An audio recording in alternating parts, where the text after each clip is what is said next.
Okay, we have an important question to answer. What the fuck happened to m0NESY? And did something actually happen to him? Or are we witnessing just an anomaly, a blemish on an otherwise stellar resume of one of the greatest talents of this generation?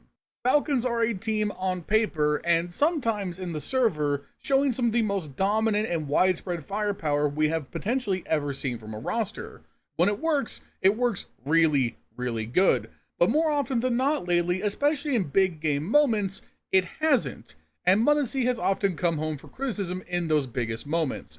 So let's take a look closer and see what might be holding him back and what m0NESY might need to do to step up his game to get back to the heights that he was at just 6 months ago. If you guys enjoy this kind of deep dive, you can show it by leaving a like, leave a comment down below, subscribe to the channel already. Help me to 10K subs by the end of the year. Also follow me on Twitter, CT Side LionHeartZ. And before we get started, I would like to thank today's sponsor. This video is sponsored by m0NESY, who are cool enough to send me their Made 68 Ultra keyboard for review. I am not super well versed on high-end keyboards, so I didn't know what to expect, but what I got was a sleek, well-built board featuring magnetic switches with custom actuation points for the fastest response times. It's also fully hot swappable if you want to put your own switches in after the fact, and it all comes in this fully aluminum case that makes it easy to clean and easier on the eyes. I've been playing on stream with this keyboard for the last week, and I was really impressed with how well rapid trigger switches felt, as it was my first time using them, and configuring the board to my liking couldn't have been easier through m0NESY's browser-based config. No clunky applications running in the background, just go to hive.m0NESY.com and mess with your settings to your heart's content. For me, it's been an ongoing experiment to find the right actuation point for rapid trigger on my strafe keys. As someone who plays a ton of Counter-Strike every day, I've been very impressed with this keyboard and highly recommend it if you're looking to step into the world of premium peripherals. And the best part, thanks to m0NESY, you can use my code LIONS10 for $10 off your order. Go to m0NESY.com or check the link in the description below and let me know if you decide to make a purchase. And once again, thank you to m0NESY for sponsoring this video. Okay, so we're going to start broad with the stats and then focus in narrowly and look at some examples from the recent matchups against Furia specifically. First off, I want to show you m0NESY over a couple different periods of time. The first place we're going to look is at m0NESY's peak when he was the second best player in the world last year on G2. And in case you forgot what that looked like, it was a 1.28 rating on both sides with very little drop off versus top 10 and even top 5 opponents.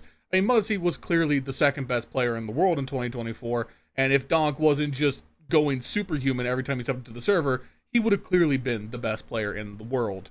So what really has changed? Well, in his first stint in the Falcons in the build-up to the Austin Major, pretty much not much had changed. He had that slow start in the beginning of 2025 with the shreds and remains of G2, but once he got to Falcons, they hit the ground running. He averaged a 1.23 rating through this time, but there's already some interesting discrepancies. One, m0NESY was actually better on the T side over this time period, though that could just be an anomaly based on sample size. What was more noticeable is that he was worse on the CT side, dropping down to a 1.14 rating.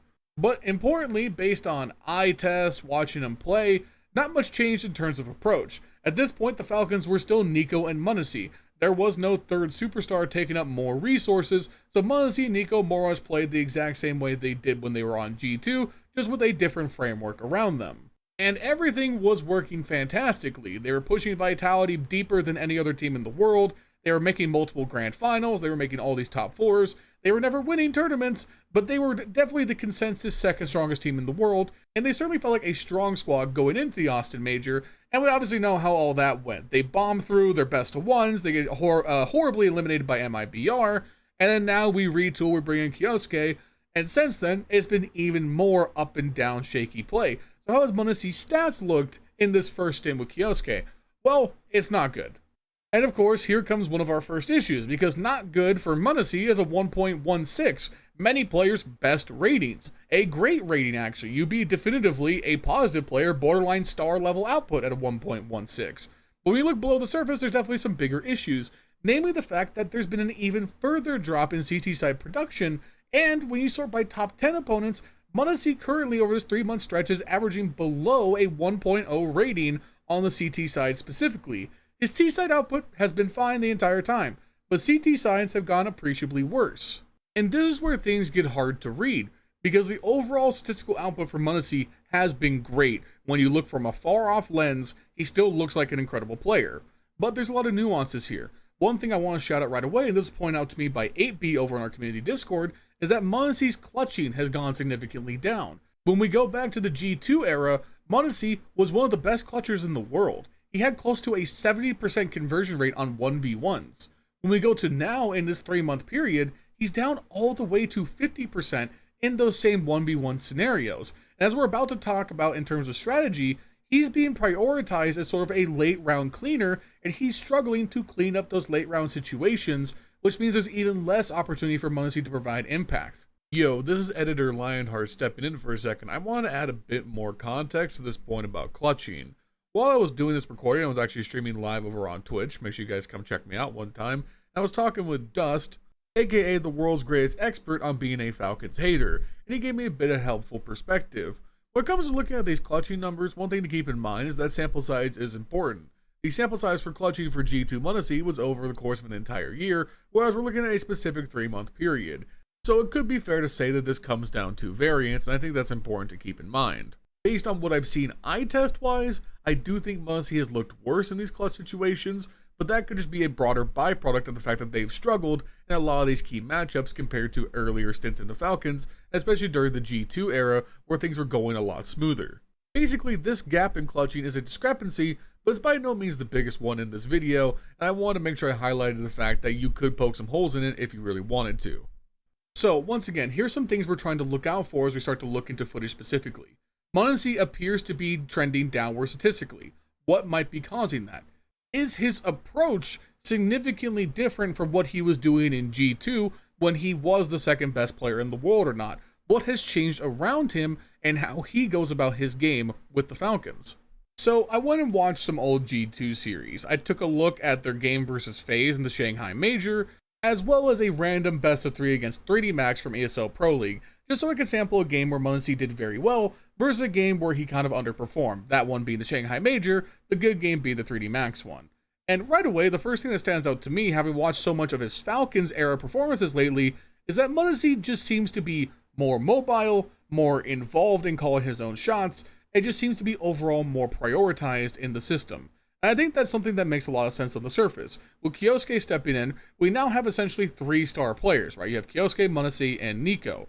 And because Kioske and Nico are riflers and aggressive ones, they're going to take a lot of the bandwidth, they're going to take a lot of the presence on the T sides, and m0NESY's going to have to shift to something more of a passive piece who maybe facilitates for them and tries to play more for the end of the round and finishing, which is fine.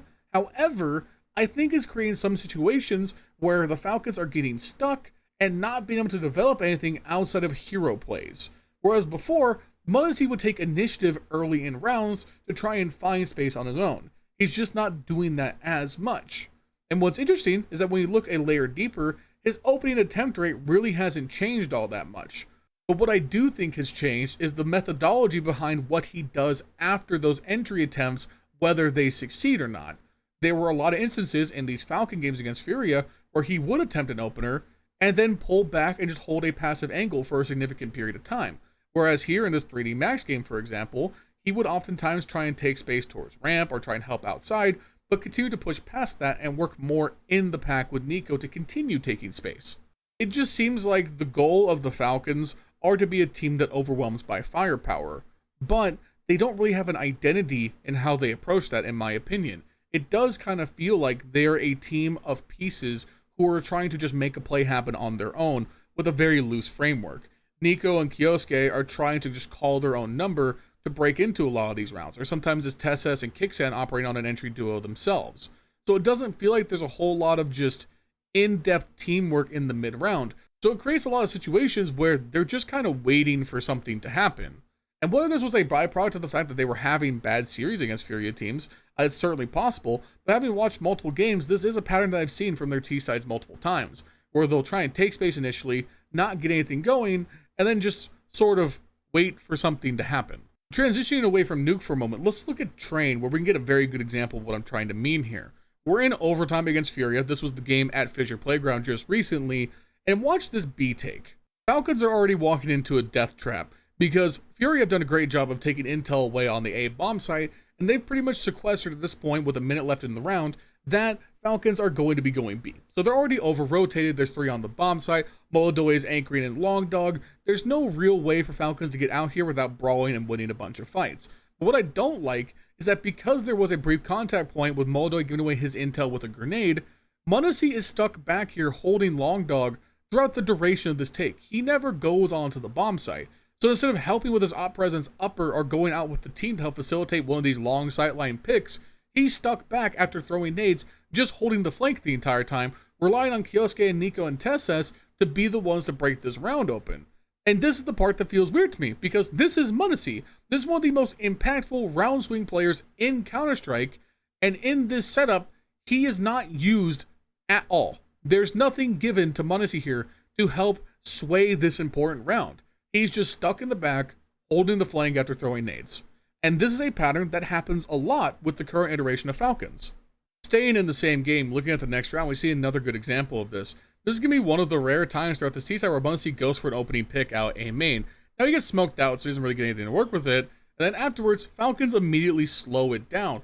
They're just slowly waiting for something to happen here. They got 4 players into upper. They have 1 lurk towards Ivy, but Falcons haven't taken any map control. They're just kind of like waiting for something to happen.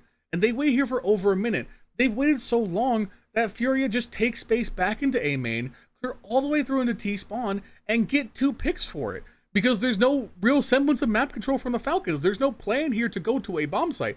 They were just waiting to see what happens. And now we're in a fuck scenario where it's a 3v5 to try and make something work maybe out the B side. And now you have m0NESY going for a jump peek out lower, dry with a flash with Kioske. Like, what kind of strat is this? What is the point of this round? What is the plan in this round? What's the plan in the mid round? It just feels like they're not doing anything. And then most of all, they're not really giving m0NESY space to try and do something on his own. These are just some of the issues with the T side that have stood out to me. When we switch gears and we start to look at some of the CT footage from these Furia games and contrast that with the CT side performance from G2, I feel like a lot less has changed and a lot less is immediately worth scrutiny. When I watch these Furia games, I can honestly say a lot of the time, m0NESY is just kind of getting bad luck on timings or missing shots that I think he would hit more often than not.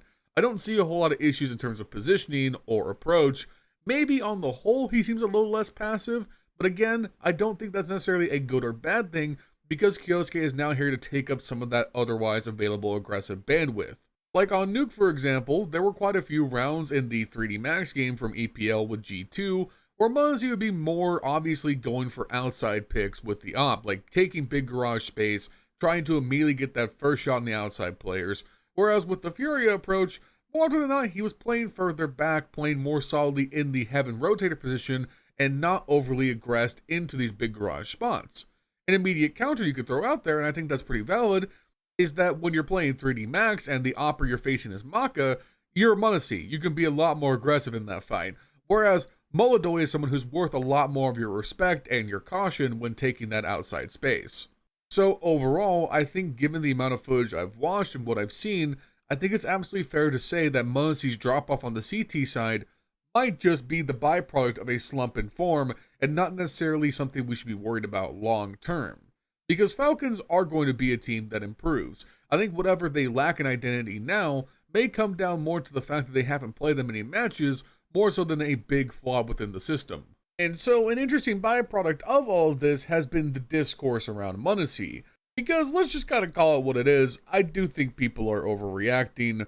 m0NESY still shows a lot of what he's proven beforehand. He's just very clearly not at his peak powers right now.